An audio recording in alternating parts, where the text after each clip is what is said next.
Plus de semaines sans que d'ex-hauts responsables des services secrets algériens ne fassent de nouvelles révélations dans la presse européenne. Sans vouloir d'ailleurs faire de triomphalisme, je me permets de signaler humblement que c'est ici au Vrai Journal que nous avons été les premiers à le dire. Certains récents massacres en Algérie ont bien été commandités par l'armée. Les informateurs, ce qu'on appelle les gorges profondes d'Alger, accusent même aujourd'hui leur propre service secret d'avoir organisé des attentats terroristes à Paris en 1995 pour dresser l'opinion publique française contre les islamistes. Une enquête de Jean-Baptiste Rivoire, qui est là, et de Pierre Hurel, qui est venu aussi. Et si j'osais, je vous dirais que c'est une véritable bombe, leur enquête. Mais enfin, je suis pas sûr d'oser. Dimanche dernier, l'hebdo anglais The Observer lâche un missile. La sécurité militaire algérienne aurait télécommandé l'attentat du RER Saint-Michel à Paris en 1995. Le journaliste qui a sorti l'info, c'est lui, John Sweeney, spécialiste de l'Algérie. Il a été contacté par un homme se présentant comme un haut responsable des services secrets algériens. Il m'a dessiné un organigramme de la police secrète algérienne. C'était très détaillé. Nous avons vérifié son identité auprès du gouvernement britannique et ils nous ont confirmé qu'il était bien un responsable des services secrets. Devant le journaliste anglais, l'homme qui se fait appeler Joseph témoigne sur la guerre sale que livre l'armée algérienne à son propre peuple. Joseph affirme que les massacres de civils sont organisés par la police secrète, la sécurité militaire. Il explique que c'est une stratégie qui vise à terroriser des populations qui avaient voté en 1991 pour le Front islamique du salut.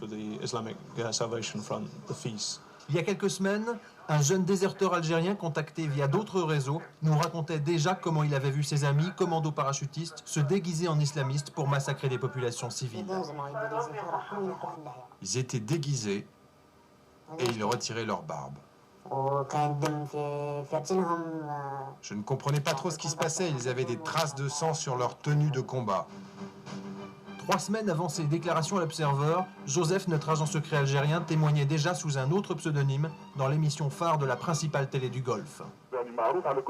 Je suis effectivement connu des services de renseignement algériens. J'en faisais partie. Et c'est le général Smaïn Lamari qui est derrière tout cela. Et ça, tout le monde le sait en Algérie. Dans l'Observer, Joseph accuse aussi un député français, ancien chef des services secrets et proche de l'Algérie, d'avoir reçu 500 000 francs de pots de vin pour œuvrer en faveur des militaires algériens. Yves Bonnet, député de la Manche jusqu'à juin dernier, s'est reconnu dans ce portrait et porte plainte. Il peut m'arriver d'accompagner des chefs d'entreprise français allant en Algérie et de leur permettre de rencontrer au niveau ministériel, je dis bien au niveau ministériel, pas au niveau des affaires, des personnes qui ont un certain pouvoir de décision. J'ai une morale, j'ai une déontologie, je n'ai jamais touché un centime de qui que ce soit. Yves Bonnet dément, soit.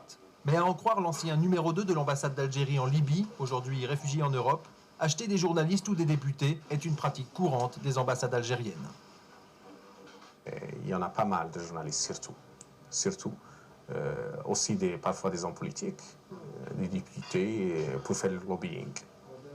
On les paye, on les achète. Vous savez qu'on a toujours des gens qui ont des prix, hein. Mais l'accusation la plus grave, publiée dans l'Observer, concerne les bombes de Paris. Souvenez-vous, 7 personnes sont mortes au métro Saint-Michel en 1995. Pour que la sécurité militaire algérienne puisse agir ainsi sur notre territoire, il aurait fallu la complicité de certains services français. Pour la première fois, l'ambassade d'Algérie à Paris s'explique. C'est quelque chose de tout à fait fantaisiste et tout à fait farfelu. Et je suis indigné par le fait qu'on utilise de telles méthodes pour porter atteinte à l'intérêt du pays que je représente et aussi, de mon point de vue, à ses intérêts diplomatiques et dans une certaine mesure aux relations entre la France et l'Algérie. Ceux qui sont derrière ne cherchent pas ni le bien de l'Algérie, ni le bien des relations de l'Algérie avec l'Europe. Ça, c'est sûr.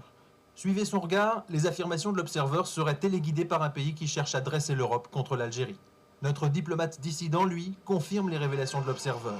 À l'époque des attentats de Paris, il était encore en poste en Libye et ses collègues des services secrets lui ont fait de drôles de confidences. Il y en a des gens, la sécurité militaire particulièrement, donc des gens à l'ambassade qui n'ont pas hésité à dire bon, écoutez, il faut que la France ne change pas de comportement, ne change pas de soutien.